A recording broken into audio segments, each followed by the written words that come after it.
LGBT. Gerardo, muchas gracias que estás con nosotros. ¿Cómo te ha ido? Buenas noches, agradecido. Como siempre, ¿me escuchan ahí? Perfectamente. Sí, buenísimo.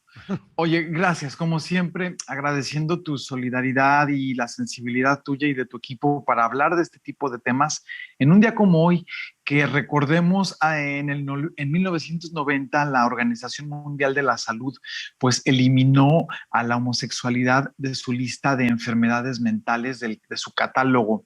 De ese tamaño era el peso de la discriminación y de esta forma de menospreciar a un sector de la población, cuando una autoridad sanitaria a nivel global decía que esto era una enfermedad.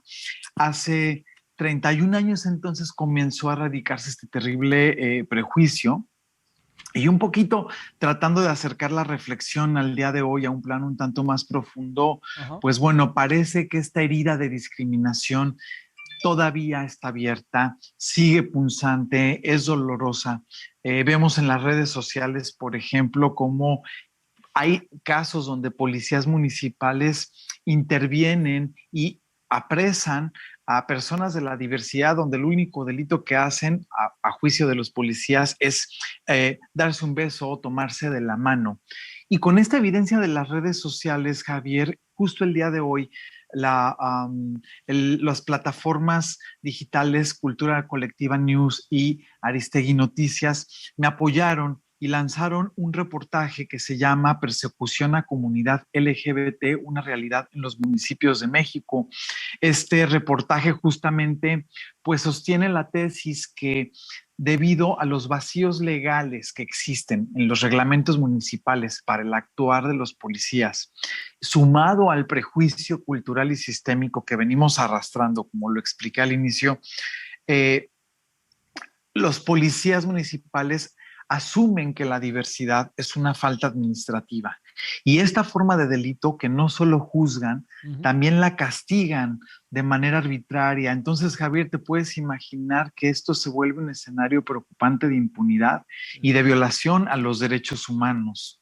A ver, Gerardo, hay como diferentes vertientes, ¿no? A ver, Sí, una pregunto como para tratar de abordarla, si te parece.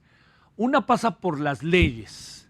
Las leyes mexicanas se han ido adaptando a estos nuevos tiempos que se ven, por más que sean tiempos de toda la vida. sí, ha costado un poco de trabajo, te voy a ser sincero. A ver. Y lo hemos visto, por ejemplo, ahora con la aprobación del matrimonio igualitario, por ejemplo, ¿no? Donde sí hemos notado cierta resistencia, incluso de legisladores que se asumen de izquierda para votar a favor de políticas de inclusión. Hay la ley mexicana y esto puede ser casi en los tres niveles de la estructura, tanto en nivel local, nivel municipal y nivel federal, que hace falta que se vuelvan más robustas el aparato para abrazar los derechos. Hay una locución, y de hecho lo comparto ahí en el reportaje, hay una locución latina jurídica que dice, permitiur quod non prohibeturi. Esto significa, se presume permitido lo que no está prohibido. Entonces, si de entrada no nos asumimos como una sociedad homófoba, misógina, lesbofóbica, transfóbica, dar el paso para decir, ok, estos somos, bueno, vamos a modificarlo, vamos a empezar a intervenir en las leyes, vamos a empezar a educar a nuestros policías, vamos a empezar a educar a nuestros servidores públicos.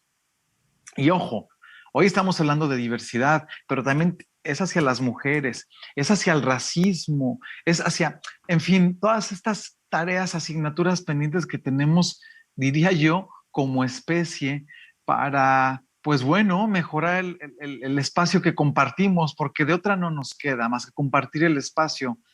Y pues el camino o eh, eh, la utopía es hacia estar bien y llevarnos bien entre todos, ¿no? Sí, Entonces, claro. creo que un poco con esta lógica, eh, como tú dices, ¿no? Creo que hablando de las leyes deben de despertar hacia esta nueva realidad donde ya no son pues planteamientos casi coloniales, porque ojo, así lo califican los expertos con los que hablé para el reportaje, que hay muchas leyes a nivel municipal de estos bandos y reglamentos de policías que son casi coloniales. Sí. Entonces, bueno, creo que por ahí tocas un punto bastante importante que tiene que ver con la ley. A ver, otro asunto, Gerardo, que Sí, el que tiene que ver, de repente me da la impresión de que esta, nuestra ciudad, en muchas cosas hay que reconocerlo, va muy avanzada. Esta, nuestra sí, ciudad, de repente se convierte en una, auténticamente en una luz para la comunidad, ¿no? sí. Que eso es importante. La gran pregunta es si ¿cómo está el país? Y diría yo, ¿cómo está inevitablemente, lo pregunto, el gobierno federal en esto mismo, por más que sea del mismo partido quien encabeza la Ciudad de México? Sabes que el tema no está tanto, en efecto, como dices, sí, la Ciudad de México es una potencia. Si la comparamos con Guanajuato, con Baja California, que de verdad ahí la estructura legal, por ejemplo, de estos dos estados, ni siquiera aparece en los códigos penales alguna referencia que haga hacia la comunidad diversa. Entonces, sin duda, la Ciudad de México es es potencia. El gobierno federal, yo sí reconozco que hay ejercicios interesantes. Una Olga Sánchez Cordero que tuitea en favor de las mujeres trans y condena los transfeminicidios. La Secretaría de Cultura, ahora en COVID, estuvo lanzando cuentos o entretenimiento con temática de relación afectiva entre parejas del mismo sexo. Obviamente las redes sociales se les fueron encima y apechugaron. Yo creo que era lo que te decía, creo que Sí. si puede haber una crítica al gobierno de izquierda o al gobierno de la 4T, es tal vez eso, ¿no? Que de pronto se pueden colar en el ámbito local y que lo hemos visto y que gente de la misma 4T lo ha dicho públicamente, es pues cuando les toca a lo mejor votar en los espacios legislativos y a lo mejor aprobar una ley, la ley, por ejemplo, de matrimonio, como te decía, y pues hay legisladores de izquierda que de pronto se pueden resistir a votar a favor de eso. De la derecha o del conservadurismo, del PRIAN, pues ya sabemos cómo es, ya sabemos que ahí no va a haber. Entonces, creo que por ahí vamos, ¿no?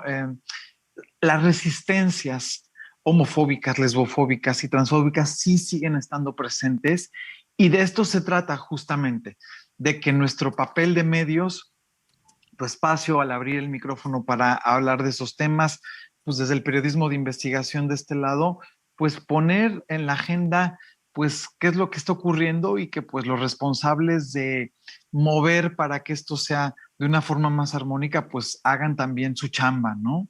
¿Qué anda pasando para cerrar, Gerardo, con las iglesias y el papel influyente que juegan en todo el país, particularmente la Iglesia Católica, ahora el crecimiento de los evangelistas, en fin? Sí, híjoles, es que ahí está, es complicado. Sí. Yo creo que debe haber un ejercicio de reflexión de Estado. Y cuando digo de Estado no es nada más lo que compete al aparato de gobierno, sino a todas las instituciones que conforman el Estado. Entonces ya hablamos de los medios de comunicación, el actuar de la familia es importantísimo y yo creo que también la institución de la religión debe de hacer un acto, pues hablando en términos, ¿no? Religiosos de contrición, de decir, bueno, a ver, ¿qué estamos haciendo mal?